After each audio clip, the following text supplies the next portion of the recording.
مگه همین آمریکا نبود که میگفت هیچ کشوری حق نداره از کشتی‌هایی که از تنگه هرمز عبور میکنن پول بگیره؟ البته این حرف من نیست، خود مارکو روبیو گفته. About Hormuz, if possible, can the U.S. and allies guarantee navigation, freedom of navigation in the state? Well, that's the law. It's an international waterway. No country is allowed to charge tolls or fees on an international waterway. That's existing international law. That's the way it is in international waterways all over the world, and that's the way we expect it'll be here. So I don't think we have anybody to convince around here in that regard. I think all the countries in this region would agree with us. البته جی ونس هم با گرفتن عوارض از آبراههای بین‌المللی مخالفت کرده بود. حالا میرسیم به امروز. ترامپ میگه که ما تنگه هرمز رو کنترل میکنیم و بعدم میگه که ما از تمام محموله های عبوری 20% میگیریم.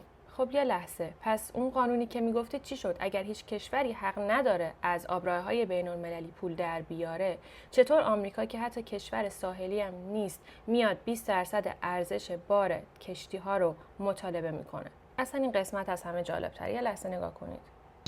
Who controls the strait right now? Is it ours? Is it theirs? Is it neutral? And we do. How would this we do. Yeah. We control it. They can make trouble. They can do things that are not nice, but we control it. خبرنگار میاد از ترامپ میپرسه که خب تنگه رو الان کی کنترل میکنه؟ ترامپ هم میگه که ما کنترل میکنیم. یعنی اول خودت رو صاحب تنگه معرفی میکنی، بعد نگهبان تنگه معرفی میکنی، بعد قبض صادر میکنی، چک میکشی برای ما. من فقط یه سوال دارم.